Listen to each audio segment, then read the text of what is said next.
Bonjour, bonjour à tous. Nous sommes lundi, après un week-end qui a été fort chargé. Comme me dit mon entourage, tu travailles plus que quand tu étais avocat de plein exercice. Bon, donc effectivement, c'est une façon de s'occuper. Enfin, si je le fais, c'est parce que je le veux bien et parce que cela me passionne. Il y a deux pôles dans mes activités. Il y a le pôle relatif à la défense des libertés dans notre pays, où je continue à produire des articles, je continue à produire des interventions sur différents supports médiatiques. Et puis, il y a bien évidemment la chaîne YouTube, celle qui s'est consacrée à la réinformation depuis le déclenchement de la guerre, il y a maintenant un peu plus d'un an. Alors, j'ai eu un emploi du temps chargé parce que il y avait les suites de l'interview de l'ambassadeur de Chine, qui est un moment très important pour notre chaîne.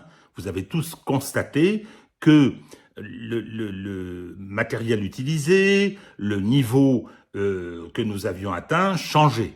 C'est-à-dire que nous ne sommes pas des professionnels et nous ne le serons jamais, mais nous avons souhaité donner à ce travail une tournure, une forme qui soit de meilleure qualité. Et dans le choix de l'interlocuteur également. Nous avons eu le privilège d'entendre l'ambassadeur de Chine en France. Un certain nombre d'informations ont fait le tour du monde. J'étais très flatté de me retrouver dans la presse indienne, de me retrouver en première page du Global Times, qui est l'organe en langue anglaise du gouvernement chinois, si j'ai bien compris. Et bien évidemment, il y a un certain nombre de messages qui sont passés dans cette vidéo. Et puis, il y avait naturellement la réorganisation de ce petit média, en particulier tout ce qui concerne l'information militaire après le départ de Sylvain Ferreira. Alors tout ça est au travail, tout ça est en cours, et nous allons rapidement vous proposer, vous soumettre un certain nombre d'innovations, un certain nombre de réalisations. Concernant l'actualité militaire, je pense qu'on rentre dans une nouvelle phase. Ce que nous avons fait depuis un an avec Sylvain Ferreira était très important. C'était un travail de réinformation, mais qui a peut-être un petit peu souffert de cette donnée justement de réinformation, parce que nous étions confrontés à une propagande absolument délirante, à des chaînes d'information complètement défaillantes en ce qui concerne la déontologie journalistique et à des mensonges qu'il fallait réfuter quasiment au quotidien.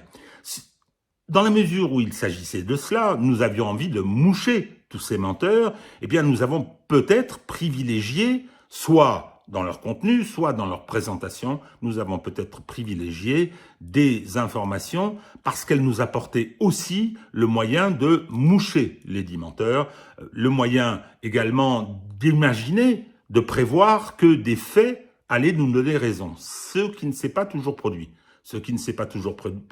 Nous ne sommes pas les seuls, un certain nombre de personnes. Je pense à Douglas McGregor, par exemple, qui depuis très longtemps est persuadé qu'il y aura une grande offensive russe.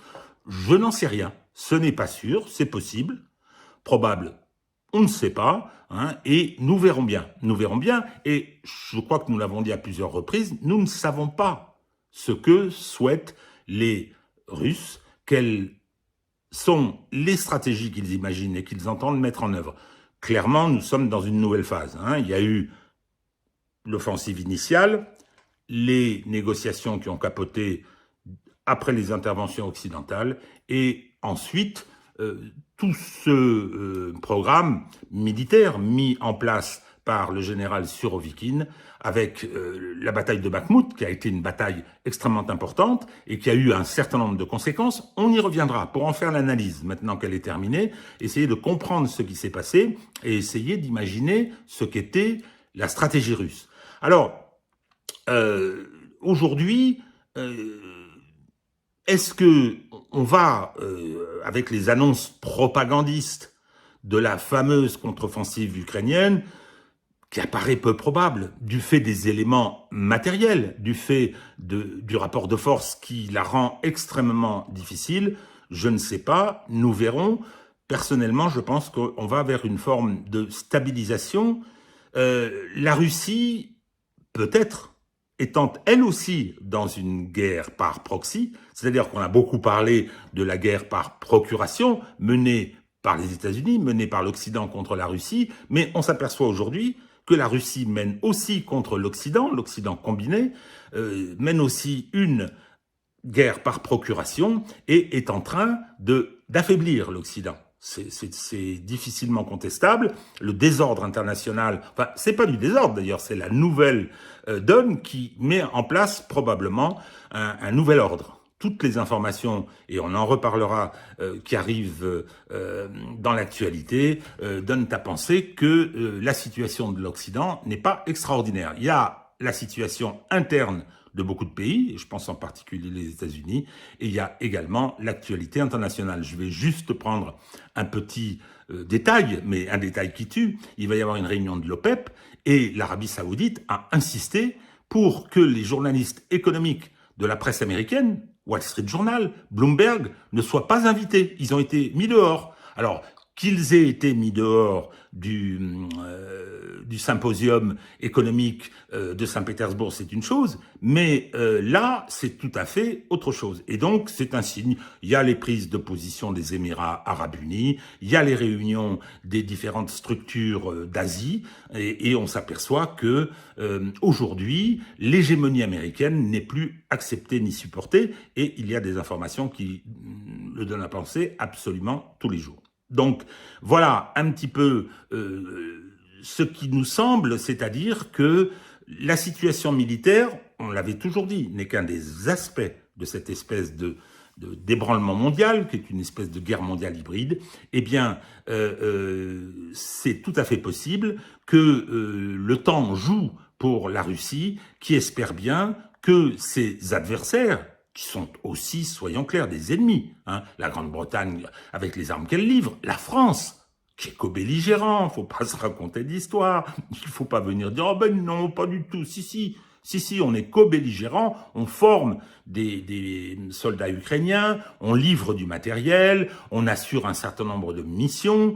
Donc, voilà, et la Russie espère bien, en menant sa guerre par procuration, telle qu'elle la mène aujourd'hui, espère bien affaiblir l'Occident et, par conséquent, contribuer à la mise en place progressive, sûrement, d'un nouvel ordre international. Et je dois dire que lorsqu'on discute avec des gens des pays asiatiques ou de l'Amérique latine ou même de l'Afrique, lorsqu'on consulte leur presse, on constate une chose très simple, c'est que effectivement, ils n'ont pas l'air mécontents que la Russie mène cette guerre par procuration contre l'Occident, quelque part pour leur compte. Voilà, les observations que je voulais faire. Hein, nous aurons d'autres interventions cette semaine. Vous constatez que j'ai toujours autant de mouches qui viennent m'embêter. Alors, aujourd'hui, justement, l'actualité est mondiale. Deux événements se sont produits la semaine dernière. Olivier Delorme, qui nous avait fait un exposé très documenté, très détaillé sur la situation en Turquie, va nous parler du résultat de l'élection présidentielle, combiné avec le résultat des élections législatives qui s'étaient déroulées en même temps que le premier tour. Et il va également, il est résident en Grèce, il va également nous parler des élections législatives grecques et de leurs conséquences qui est d'une dissolution de l'Assemblée qui avait été élue avec un nouveau scrutin pour le 25 juin prochain. Voilà, ces quelques explications étant fournies, je vous laisse en compagnie d'Olivier Delorme que je vais interroger. À bientôt.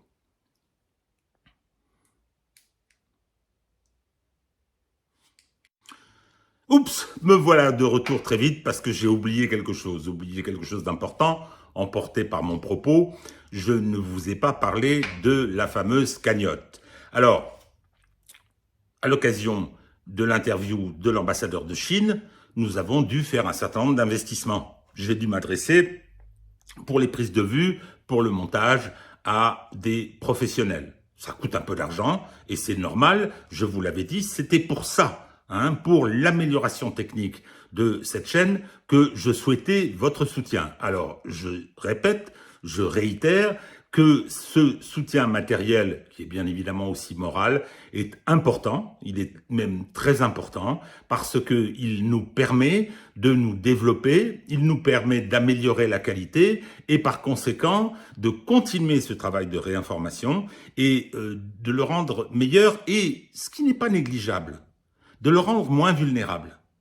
Aujourd'hui, je dois dire que le fait d'avoir interviewé l'ambassadeur de Chine, mais il y en a d'autres qui vont arriver ces temps-ci, hein, alors je suis un peu obligé de réserver des surprises, je crois que ça donne une place à ce média qui n'est pas négligeable et il devient plus difficile de l'attaquer. Ça ne veut pas dire que nous ne sommes pas attaquables, que nous ne subissons pas des pressions, que nous ne courons pas le risque d'une suppression éventuelle, mais en tout cas, je crois que cette évolution, ce progrès qui est aussi dû à vos contributions, nous rend, je me répète, moins vulnérables. Voilà. Eh bien, écoutez, merci de cette attention complémentaire.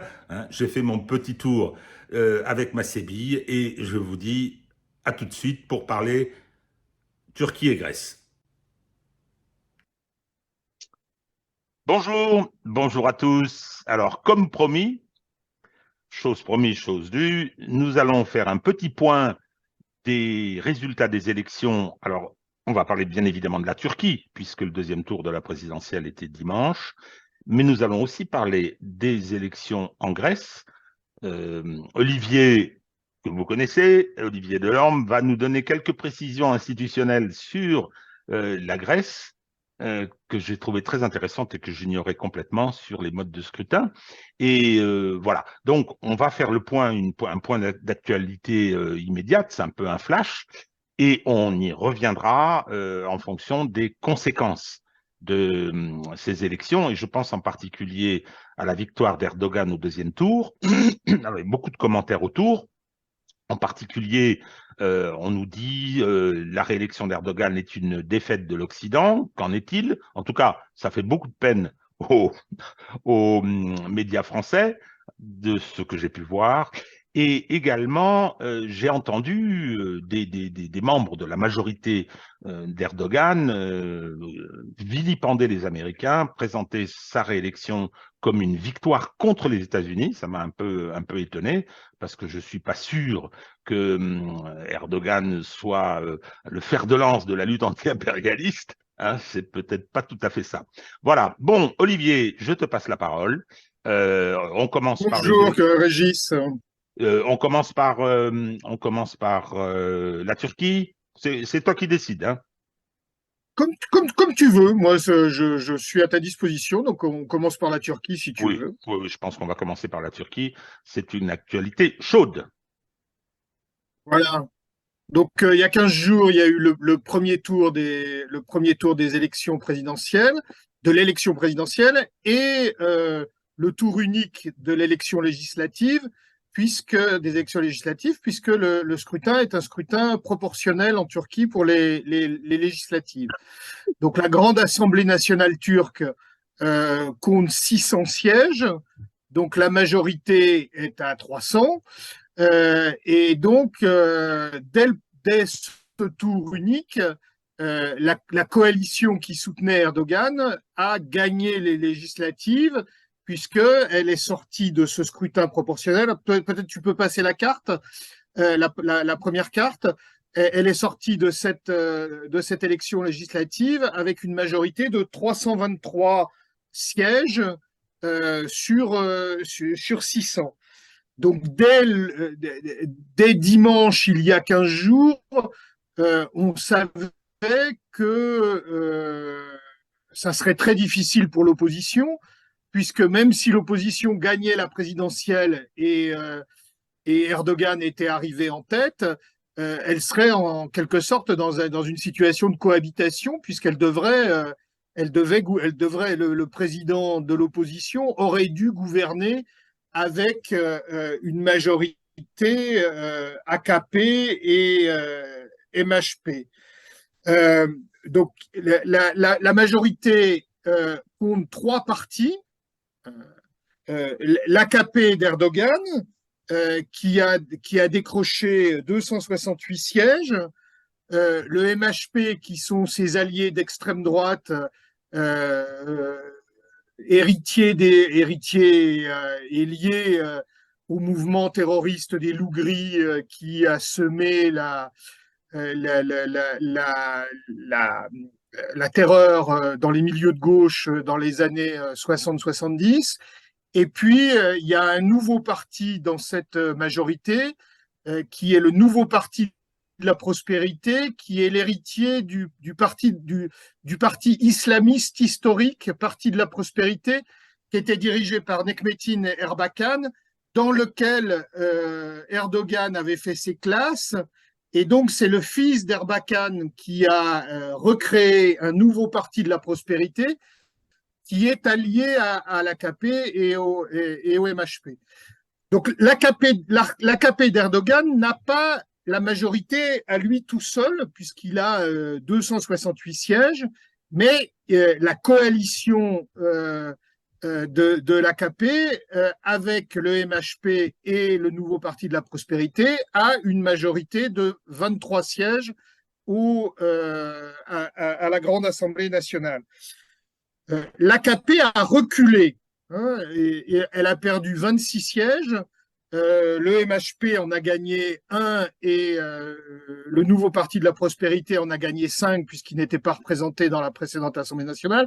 Donc au total, la coalition a perdu une vingtaine de sièges, mais elle reste majoritaire à la Grande Assemblée nationale. Alors ce qui est intéressant dans cette carte, et vous verrez la carte présidentielle de la présidentielle tout à l'heure, c'est qu'en réalité, il y a 3 Turquies aujourd'hui.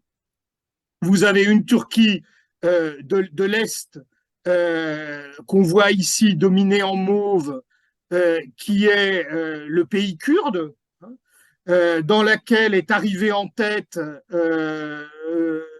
la coalition kurde, coalition kurde, vert et gauche, jusqu'aux héritiers du Parti communiste turc.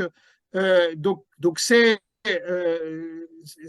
Turquie de l'Est correspond à peu près aux plus grandes concentrations de population kurde. Et donc, cette coalition kurde a légèrement reculé. Elle a perdu 2 sièges, mais elle se maintient comme le parti dominant dans l'Est de la Turquie. À l'opposé, vous avez l'Ouest, donc toute la partie européenne et la côte ouest de la Turquie et la côte sud jusque vers le centre, qui est dominée par l'opposition Parti républicain du peuple et Bon Parti, donc les kémalistes et les nationalistes modérés, on va dire, qui dominent cette frange littorale des grandes villes de l'Ouest urbanisées, cet Ouest urbanisé et les grandes villes de l'Ouest occidentalisées dans leur mode de vie. Smyrne, enfin Izmir, a donné plus de 60% au Parti républicain du peuple.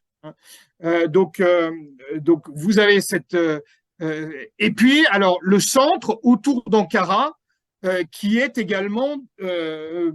également donné une majorité, mis en avant le Parti républicain du peuple ou le Bon Parti. Et puis vous avez toute l'Anatolie intérieure qui est dominée par l'AKP, qui est l'Anatolie rurale, l'Anatolie de la côte de la mer Noire et la côte des grandes villes du centre-sud, y compris la région du tremblement de terre qui a mis Erdogan en tête. Alors bon, il y a un doute sur la manière dont s'est passée l'élection dans ces régions, parce que évidemment, organiser des bureaux de vote, il y avait 2 millions de personnes déplacées. Donc, il y a le scrutin ne s'est pas forcément déroulé selon des critères incontestables dans cette région. Néanmoins, d'après ce que j'ai vu pour l'instant, il n'y a pas de remise en cause de la sincérité du scrutin par l'opposition. Donc, en gros, on peut dire que le scrutin donne une image à peu près, contrairement au référendum, hein, où il y avait eu des fraudes massives avec des pannes de courant au moment du dépouillement. Là, les oppositions avaient mobilisé beaucoup de monde pour surveiller les bureaux. Et donc, on peut dire que le scrutin s'est passé dans des conditions à peu près normales et acceptables. Donc, cette Anatolie rurale, cette Anatolie centrale, elle reste massivement fidèle à l'AKP, euh, à son traditionnalisme religieux. C'est quand même ça le fonds de commerce d'Erdogan. On y reviendra tout à l'heure si tu veux. Euh, et, euh, et comme je vous l'avais expliqué la dernière fois, cette fidélité, elle est en partie explicable par le clientélisme de l'AKP qui encadre la population du berceau au cercueil. Hein. C'est-à-dire que on a déshabillé l'État social très faible de la Turquie pour remplacer par la charité islamique de l'AKP. Et donc, dans cette Anatolie rurale, l'AKP fournit du charbon, des appareils électroménagers, des bourses, des places à l'hôpital, en crèche, etc. Donc, si vous voulez, on voit bien que ce système, il est fortement, il reste très fort dans cette Turquie du centre. Voilà. Et donc, si on regarde maintenant la deuxième carte, celle du deuxième tour de la présidentielle, on va voir exactement la même chose. Donc, si tu peux passer la deuxième carte, euh,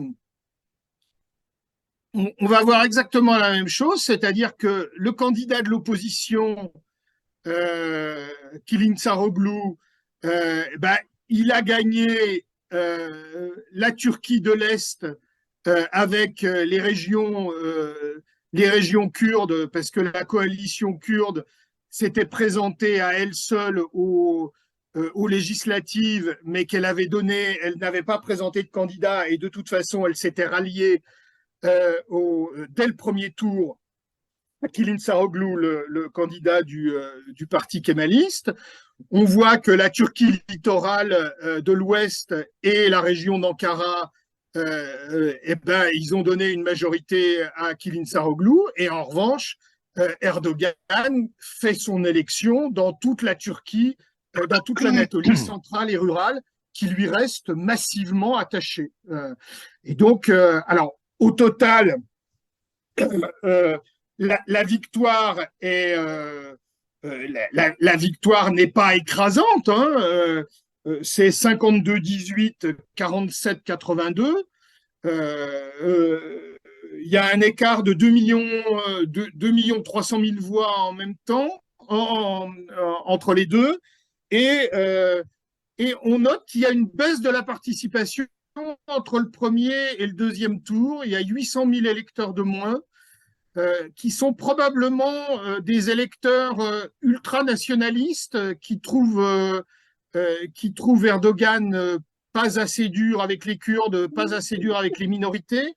Alors ceux-là avaient un candidat au premier tour qui a fait environ 5% des voix, qui a attendu quelques jours avant le deuxième tour pour se rallier à Erdogan et qui finalement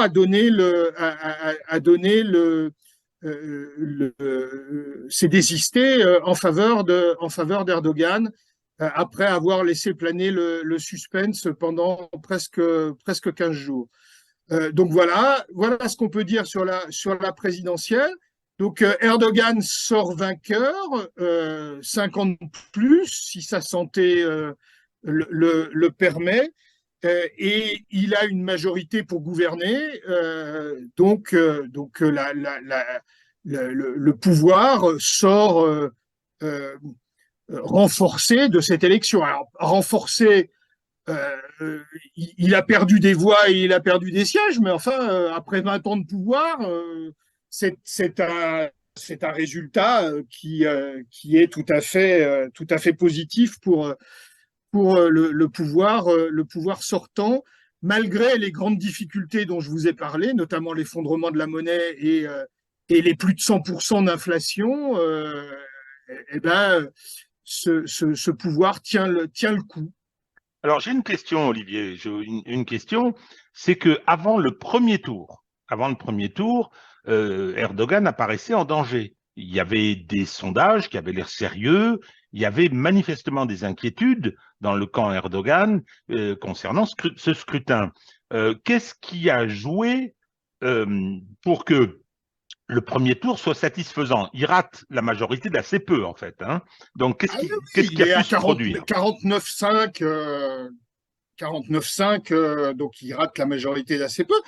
Bah, alors, il y a une explication possible, c'est que enfin, il y a plusieurs explications possibles. D'abord, c'est une bête politique.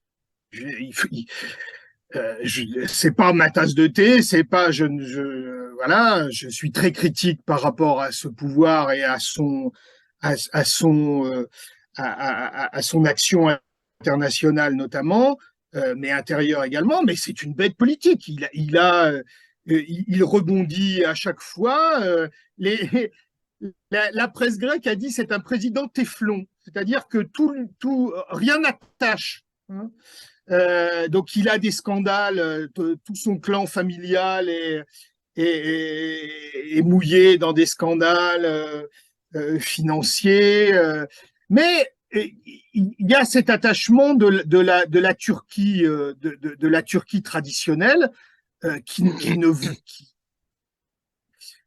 sait, comment dire, qu'il sait mobiliser au moment où il faut. Alors, je pense, je pense que l'opposition a fait une erreur dans le choix de son candidat. Elle a choisi donc Kemal Kılıçdaroğlu, qui était le président du parti républicain du peuple, donc le parti historiquement kémaliste. Or, Kılıçdaroğlu est un Alévi. Alors, qu'est-ce que c'est que les Alévis? C'est une minorité religieuse chiite dans un pays majoritairement sunnite. Et c'est une minorité religieuse qui est elle-même considérée comme hérétique par les chiites, puisqu'elle est très syncrétique. Elle a repris des éléments du christianisme, etc., etc. Elle représente autour de 20% de la population turque. Elle a été victime, pendant l'Empire ottoman de persécutions pas régulières, mais à des moments donnés, quand on avait besoin d'un bouc émissaire. Et elle a été le fer de lance de la laïcisation, c'est-à-dire que Kemal s'est beaucoup appuyé sur ses Alévis, qui, parce qu'ils étaient hérétiques, parce qu'ils avaient été persécutés, sont devenus aussi beaucoup agnostiques ou athées, c'est-à-dire qu'ils n'ont plus de pratique religieuse et que dans ce pays, ça reste un scandale. Et Erdogan, depuis 20 ans, tape régulièrement sur les Alévis. Et il s'est pas privé d'utiliser ce levier-là contre son concurrent. Probablement, si l'opposition avait choisi un sunnite, le maire d'Istanbul ou le maire d'Ankara, qui en plus avait une beaucoup plus grande popularité, peut-être l'élection aurait été un peu plus serrée ou qu'elle aurait été à l'inverse. Voilà ce qu'on peut dire. Mais alors, après, il est possible que dans les sondages, des gens aient dit je vais voter pour Kılıçdaroğlu parce que j'en ai marre d'Erdogan et de l'AKP, et que au moment de mettre le bulletin dans l'urne, le fait que ce soit un Alevi a pu retenir un certain nombre d'électeurs.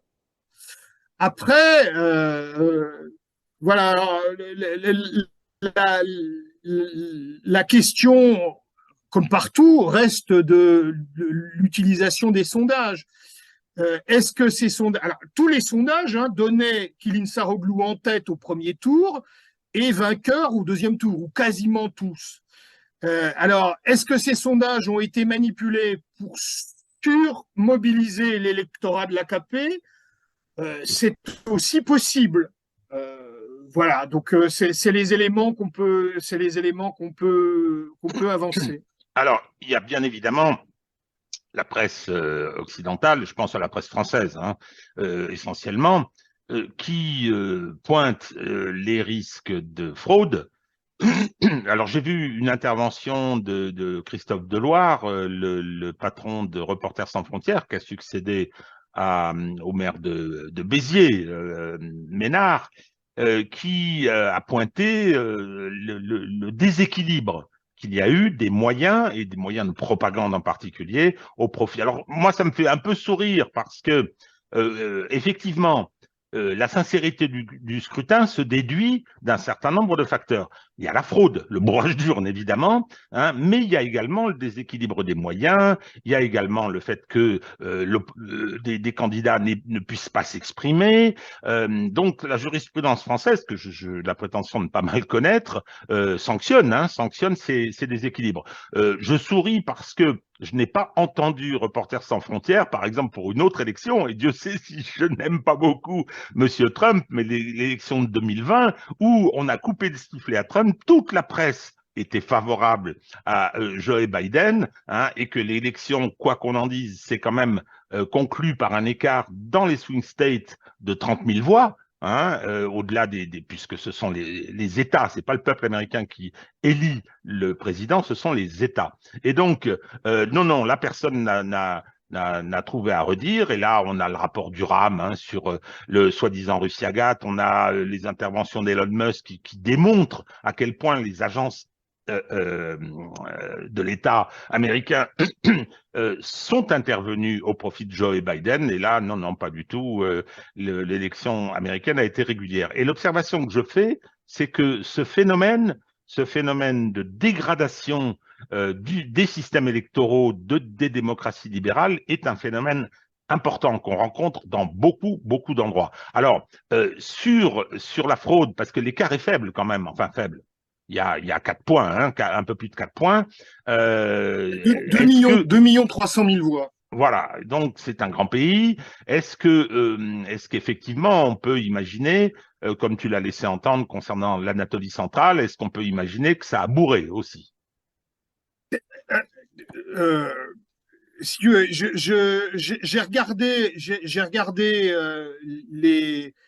ces derniers jours les réactions de l'opposition. Pour l'instant, je vois rien sur une fraude massive.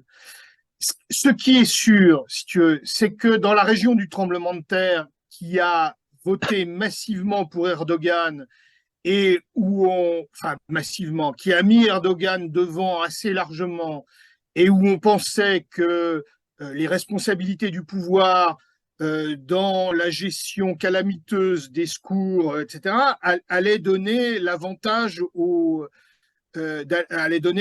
candidats de l'opposition, ce qui n'a pas été le cas.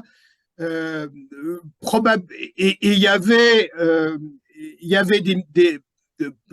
environ 2 millions de personnes déplacées qui avaient transport gratuit pour revenir voter dans les régions où ils sont inscrits, c'est-à-dire dans la région du tremblement de terre. Est-ce que dans ces régions, les contrôles d'identité, le respect des listes électorales, la sincérité, ça reste évidemment extrêmement problématique, de même que si tu veux, dans ce pays, il y a quand même toute une partie de l'opposition légale qui est en prison. Euh, je veux dire, le leader du parti kurde démocratique, il est en prison. Toute une partie l'État, la presse, la police, l'armée ont été épurés et sont des forces qui encadrent la population. Donc il est certain que, que les conditions d'égalité des candidats n'assurent pas une sincérité du scrutin. Voilà, alors il va falloir attendre de voir ce que va dire l'opposition. Encore une fois, 2 jours après, je n'ai rien vu de qui serait qui serait susceptible de remettre en cause le résultat du scrutin.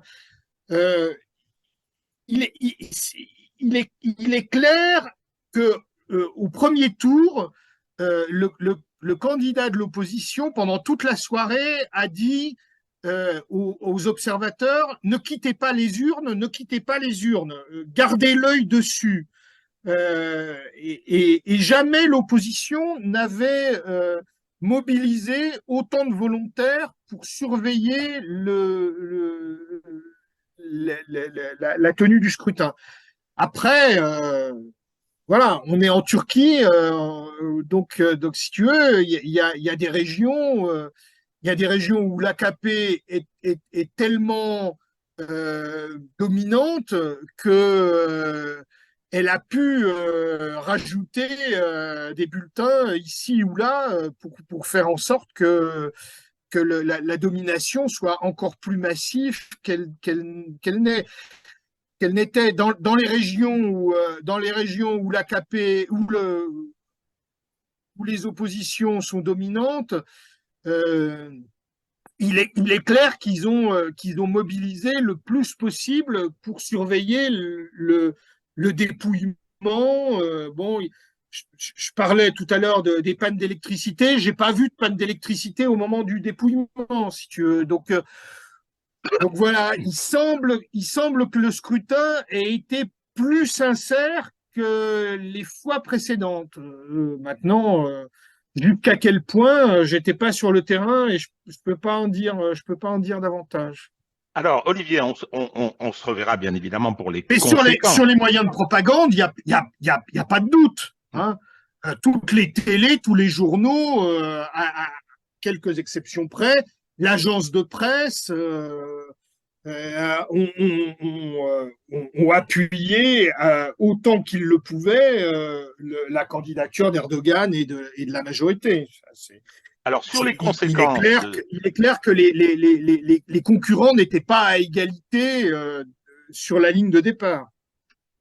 sur les conséquences de ce scrutin, il y en aura, faut laisser passer un peu de temps. Il semble qu'Erdogan a eu quelques inquiétudes, hein, et donc il y a du soulagement, ai-je cru comprendre, mais tout ça est très important pour ce qui se passe sur la planète, hein, sur la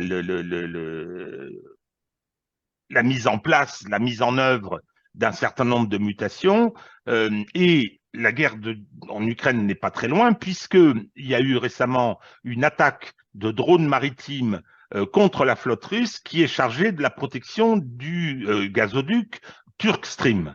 Hein, donc on a vu ça. Alors les Ukrainiens ont dit que c'était pas eux. Je pense qu'une fois de plus nos amis britanniques sont dans le coup.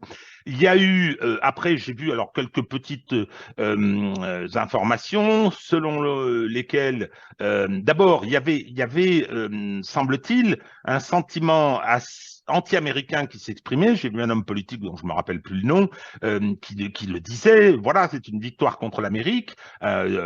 Quelqu'un du parti d'Erdogan. Et puis, il y a les informations sur la relance concernant le gazoduc. Je ne sais pas, il y a peut-être des choses en préparation, puisque ça va être une voie importante hein, du dispositif qui est mis en place autour de la BRI des Chinois. Donc, voilà. Est-ce que immédiatement, il y a un peu un sentiment anti-américain puisque le candidat de l'opposition a été présenté à tort ou à raison comme pro-américain. Voilà, quoi. Pour l'immédiat, hein, s'entend, on se Le, reverra, le, Olivier, le, pour en le, voir les le, conséquences.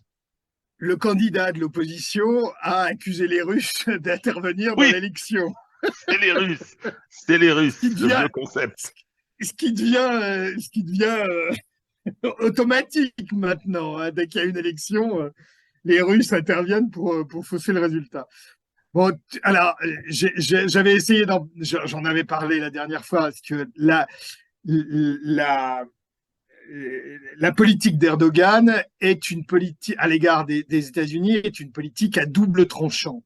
C'est-à-dire que Erdogan joue du nationalisme turc, y compris contre les Américains.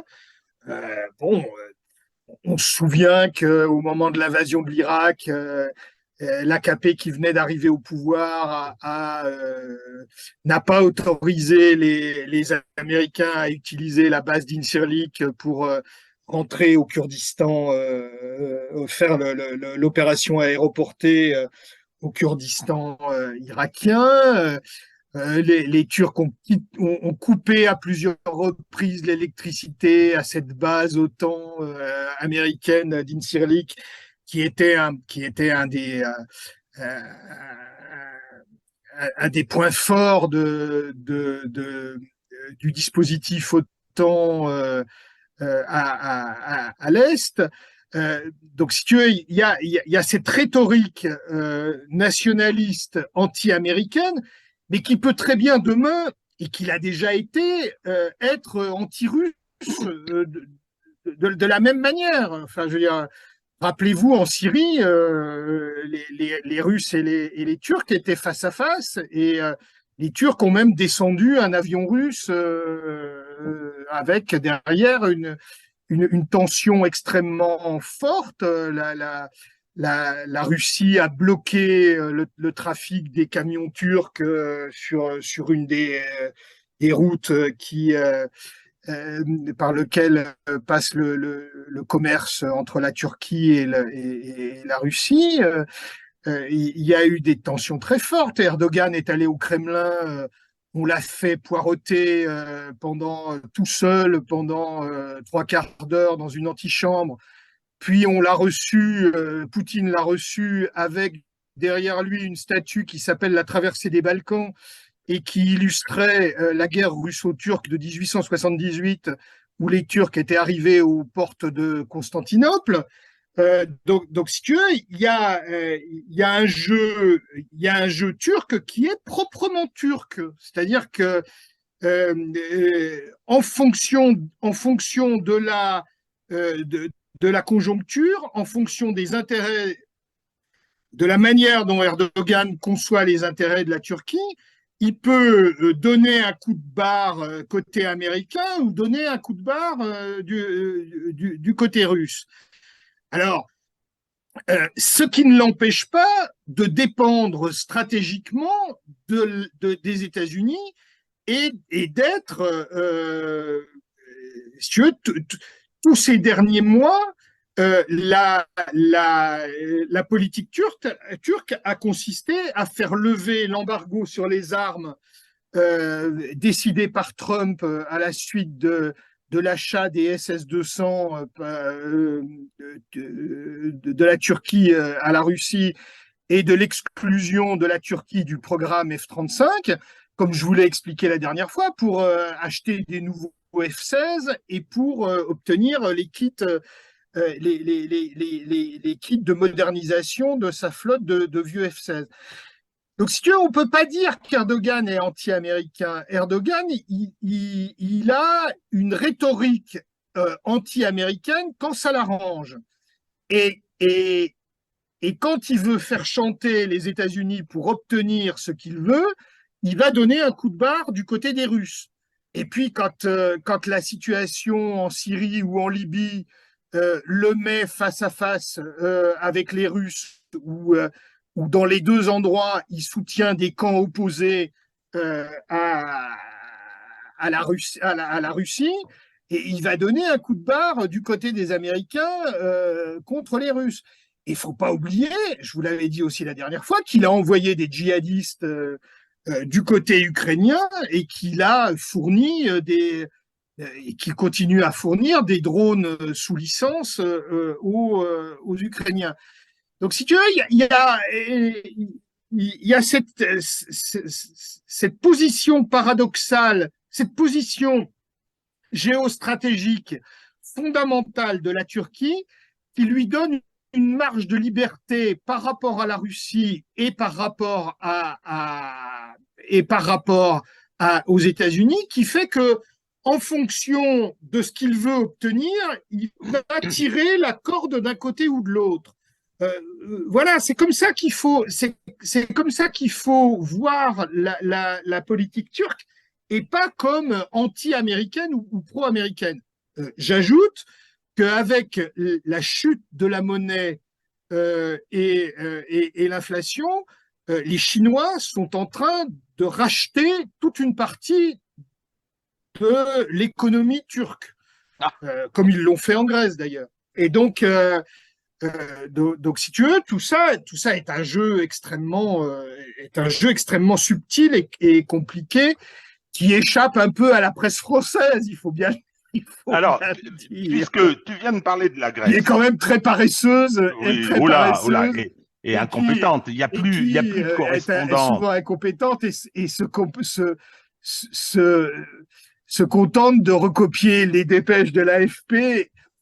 Et pour avoir eu le contact avec quelqu'un de l'AFP en Grèce au moment de la crise grecque, je peux vous dire que c'est pas forcément un gage de qualité d'analyse, quoi. Je vais faire une remarque. D'abord, il y a un niveau professionnel et culturel qui s'est effondré. Ça, je pense que c'est une réalité. J'ai des souvenirs, moi, quand je courais le vaste monde, hein, comme je te le disais souvent dans des avions Aéroflot. Ce qui me frappait à l'époque, enfin, ce qui me frappait, c'était normal, c'est-à-dire que tous les grands journaux les grands médias avaient des correspondants. Il y avait des correspondants, ça n'existe plus. Un jour, à la main, qui a dit, mais pourquoi des correspondants? Il suffit de prendre l'avion et d'aller sur place. Ben voyons. Bon, alors tu as parlé de la Grèce. Ouais, je te propose et puis il y a plus les analystes qu'on avait qui étaient, enfin, je vais pas dire c'était mieux avant, mais je veux dire des gens comme Geneviève Tabouy ou comme Paul-Marie de Lagorce qui connaissaient les relations internationales sur le bout des doigts et qui travaillaient. Bien sûr, bien sûr.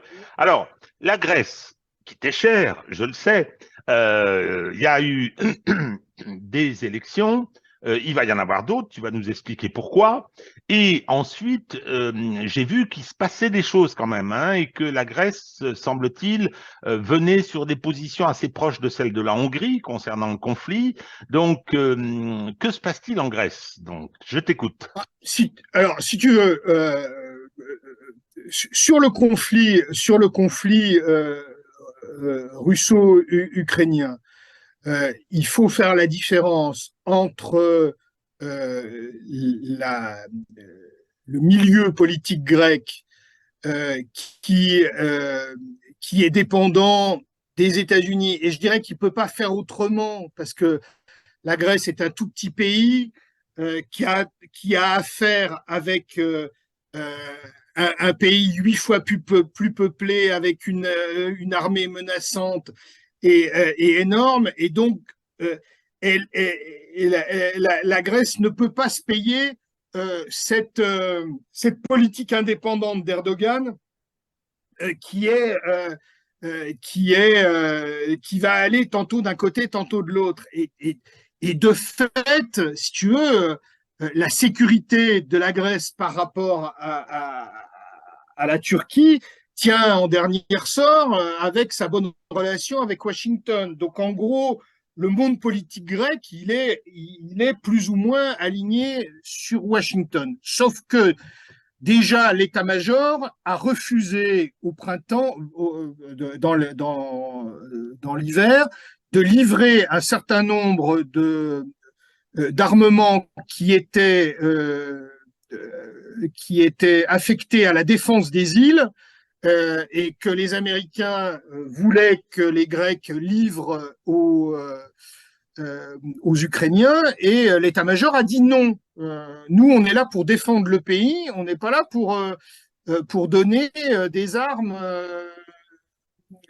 Alors, ils ont donné des vieux chars, ils ont donné un certain nombre de choses, mais il y a un certain nombre de matériels que l'état-major a refusé de livrer. Alors, je disais, il faut faire le départ entre ce monde politique, qui est forcément, je dirais, par la situation géopolitique de la Grèce, qui est forcément très dépendant de Washington, et l'opinion grecque.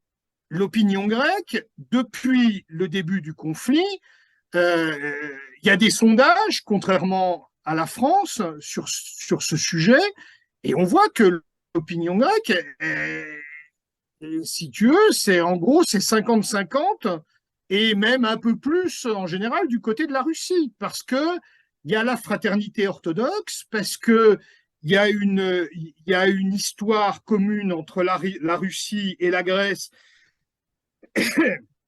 qui fait qu'à plusieurs reprises, depuis l'indépendance grecque de 1821, il y a eu que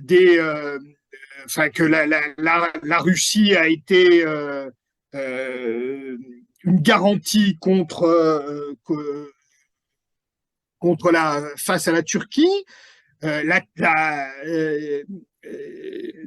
Donc, si tu veux, l'opinion est beaucoup plus partagée que ne le donne à voir le monde politique. Et quand on parle ici, moi, on a parlé il n'y a pas très longtemps avec le pop du village. Le pop du village, il est pro-russe sans beaucoup le forcer, si tu veux. Donc, et c'est le cas d'une bonne partie de l'Église orthodoxe, qui notamment a très mal pris la reconnaissance du patriarcat de Kiev par le patriarcat œcuménique de Constantinople. Mais là, il faudrait une émission pour parler de ces problèmes de patriarcat autocéphale dans l'Église orthodoxe, qui est un mode d'organisation qui est totalement étranger aux catholiques romains. Mais il y a une partie de l'Église de Grèce qui est une Église nationale autocéphale, qui a très mal pris la reconnaissance du patriarcat de Kiev, lequel patriarcat de Kiev aujourd'hui persécute à certains endroits des orthodoxes ukrainiens qui ne veulent pas rompre avec le patriarcat de Moscou auquel ils sont liés par l'histoire. Donc, si tu veux, tout ça fait une situation très complexe. Donc voilà. Donc, je pense que comme je l'ai écrit dans Front Populaire, où j'ai fait un article sur ces élections grecques, comme l'actuel Premier ministre a un certain sens politique, je pense qu'il perçoit il perçoit cette réticence à aller trop à fond dans une politique anti-russe, qui n'est pas dans l'intérêt de la Grèce. Je veux dire, l'intérêt de la Grèce n'est pas que par anti-russisme, l'alliance ou la connivence entre Ankara et Moscou se resserre. Athènes a tout intérêt à maintenir une position d'équilibre et à avoir de bonnes relations avec Moscou pour éviter un rapprochement trop intime entre la Turquie et la Russie. Même si moi, j'ai jamais cru à un rapprochement turco-russe, parce que l'histoire est bien trop longue des conflits russo-turcs, et Poutine est bien trop russe pour faire fond sur une alliance turque. Mais voilà, conjoncturellement, il peut y avoir des rapprochements et c'est ce qui a lieu aujourd'hui. Donc la politique grecque ne peut pas s'éloigner trop de Washington parce que c'est un petit pays de 10 millions d'habitants avec un énorme défi stratégique en face d'elle, l'armée la plus importante de l'OTAN qui la menace, qui viole son espace aérien, bon, voilà, il y a tout un. Si tu veux, il y a 2 ans, nous ici, sous mes fenêtres, je voyais tous les matins un bateau de guerre turc, euh, canon débouché, qui violait l'espace maritime entre notre île et l'île voisine. Et il passait tous les matins à l'heure où on prenait notre petit déjeuner. Donc, si tu veux, cette situation-là, les Européens de l'Ouest n'en ont absolument pas conscience. Et donc, la Grèce a besoin de maintenir son alliance avec les États-Unis parce que quelque part, c'est la seule réassurance, même si maintenant il y a un accord de défense avec la France, d'assistance militaire automatique en cas d'agression. La réassurance ultime, c'est le recours à Washington. Donc, on ne peut pas prendre. La Grèce n'est pas en position de prendre trop de distance vis-à-vis de Washington. Mais en même temps, son opinion et le poids de l'orthodoxie dans le pays qui reste extrêmement important font que l'opinion n'est pas pour une politique anti-russe. Et donc, il faut que le pouvoir essaye de trouver, là encore, un équilibre entre ces deux pôles. L'alliance avec les États-Unis qui reste fondamentale pour la sécurité face à la Turquie, et d'autre part, cette sympathie vis-à-vis de la Russie qui est assez profonde dans le peuple grec. Alors, le résultat des élections, donc, Alors, qui est un le résultat qui résultat, ne sert à rien puisqu'on repart à des élections. oui. Alors,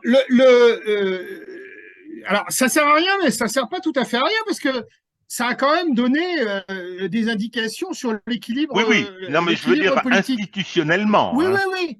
Alors, ouais, ben, je vais peut-être commencer par là. Donc, en gros, le système électoral grec est un système proportionnel. Donc, un tour de scrutin avec un seuil de représentation qui est bas, puisqu'il faut 3% au niveau national pour avoir des députés. Donc, ça assure une représentation assez large de l'arc politique. Mais comme dans tout scrutin proportionnel avec un seuil assez bas, ça risque, on risque de ne pas avoir de majorité, puisque il y a un grand nombre de partis, enfin il y a un nombre de partis qui peuvent être représentés, et donc il peut y avoir une difficulté. Donc quand on a les rédacteurs, les concepteurs du système politique grec au moment du rétablissement de la démocratie en 1974, avaient adopté ce régime proportionnel, ce régime électoral proportionnel, en ajoutant un correctif.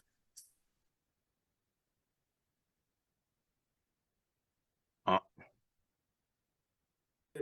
En plus des sièges, a droit à la répartition proportionnelle, ce qui en général permet à un parti de gouverner dès qu'on arrive vers 35, 38, 39% des voix.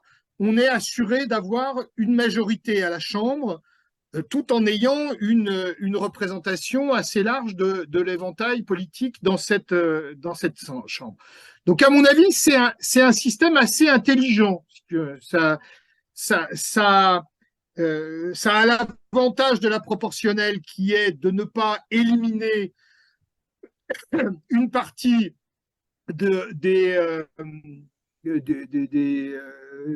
formations politiques qui sont éliminées au scrutin majoritaire. Et en même temps, avec le bonus, ça permet de dégager une majorité quasiment à tout coup. Et puis alors, les constituants avaient également prévu que pour éviter les tripatouillages de la loi électorale de dernière minute, quand on modifie la loi électorale, elle n'est pas applicable au scrutin suivant, mais elle est applicable 2 scrutins après. C'est-à-dire que le scrutin suivant se fait au mode de scrutin avant la modification, et c'est seulement le scrutin d'après qui est selon la nouvelle loi électorale. Donc, qu'a fait Syriza quand ils sont arrivés au pouvoir? Ils se sont dit, on arrive au pouvoir dans une situation problématique, on n'a déjà pas de majorité absolue, on est obligé d'avoir un petit allié, un allié d'un petit parti de droite. Donc, on va essayer d'empêcher les autres de gagner. Et donc, on a modifié la loi électorale, ce qu'avait déjà fait le PASOK dans les années 90. On va modifier la loi électorale et on va supprimer le bonus. Et donc, ils ont fait ça avant les élections de 2019. Et donc, cette suppression de bonus, elle ne pouvait pas s'appliquer en 2019, ce qui fait que, puisque c'était les élections d'après, et donc la droite avait gagné les élections avec 39 et quelques pourcents, et elle avait une majorité absolue grâce au bonus. Mais du coup, cette modification électorale, elle est rentrée en vigueur pour le scrutin de dimanche dernier. Et donc, dimanche dernier, la Nouvelle Démocratie, la droite, a gagné un peu plus d'un point par rapport aux élections de 2019, mais elle a perdu des sièges parce qu'elle n'avait plus le bonus. Et donc, tout en faisant un score supérieur, il lui manque 4 sièges pour avoir la majorité absolue, alors qu'elle avait la majorité absolue dans la précédente chambre avec un score moindre. Et donc, quand cette majorité est arrivée au pouvoir, elle a elle-même modifié donc en 2019, elle a elle-même modifié la loi électorale pour rétablir le bonus. Alors, qui n'est pas tout à fait le même, c'est un peu plus compliqué, c'est un bonus progressif, mais bon, et je ne vais pas rentrer dans les détails. Et donc, cette modification de la loi électorale qui est intervenue après 2019, elle n'était pas applicable dimanche, puisque c'était l'élection suivante, mais elle sera applicable au scrutin suivant. Et donc, le Premier ministre a dit, on va faire le scrutin suivant tout de suite. Comme il n'y a pas de majorité dans cette assemblée, on va la dissoudre et on va refaire des élections le 25 juin. Donc, on a une nouvelle élection législative le 25 juin. Et en principe, si les électeurs grecs ne se déjugent pas par rapport à dimanche dernier, la droite devrait confirmer, devrait ressortir majoritaire de cette nouvelle élection. Voilà pour ce qui est le côté institutionnel. Alors, j'ai trouvé ça assez amusant parce que nous, en France, on a connu du charcutage. On se rappelle 86, quand François Mitterrand avait mis en place la proportionnelle intégrale départementale. Hein, on se rappelle encore plus loin en arrière les apparentements du professeur Queuille, qui avait permis d'empêcher l'arrivée au pouvoir du RPF de Gaulle. Donc, non, eux, ils avaient un système que je trouve assez rigolo parce que, voilà, je change la loi électorale, mais le prochain scrutin, il sera aux conditions de l'ancien. Je trouve que c'est pas mal. C'est pas mal. Ah oui, mais moi aussi, je trouve ça plutôt intelligent. Charles Pasqua, lui, il avait trouvé une autre méthode. C'était le charcutage. Il redécoupait Oui, les oui, circonscriptions oui, oui, quand il était ministre de l'Intérieur. oui, Bon, oui. ce qui prouve bien que effectivement, la démocratie représentative, c'est quelque chose de, comment dire, d'assez compliqué finalement, hein, pour essayer d'assurer les Bien représentations et puis sûr, pour essayer de conserver le pouvoir, hein, aussi, bien parce que sûr, c'est bien quand même sûr. le but des gouvernants. Donc, cette idée la modification électorale sans pouvoir en profiter, je la trouve pas mal, sauf que qu'est-ce que je constate? Que depuis la crise qui avait permis l'arrivée au pouvoir de Syriza, à chaque fois on la change, la loi électorale, en se disant ce sera le coup Oui, d'après.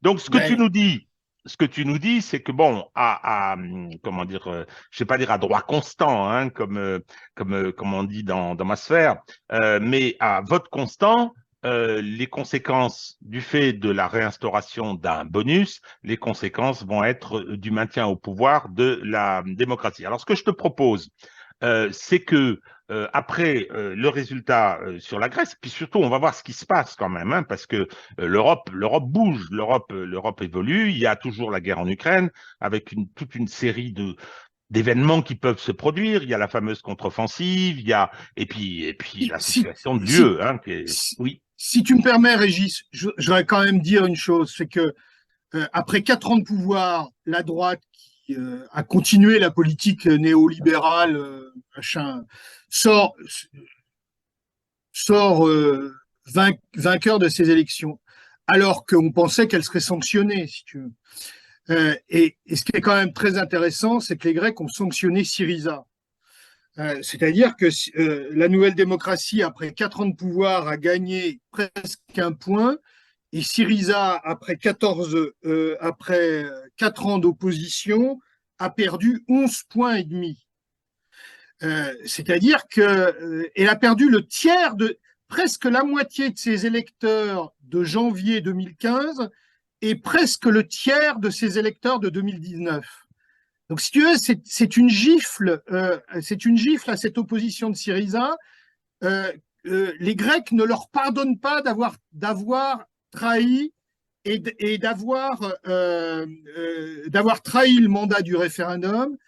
Et notamment, ils ne leur pardonnent pas, à mon avis, d'avoir maintenu Tsipras à la tête de Syriza, alors qu'il est touché par un discrédit considérable.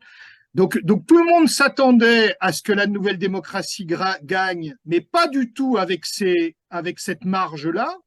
Et en fait, si tu veux, il y a 20 points d'écart entre la nouvelle démocratie et Syriza.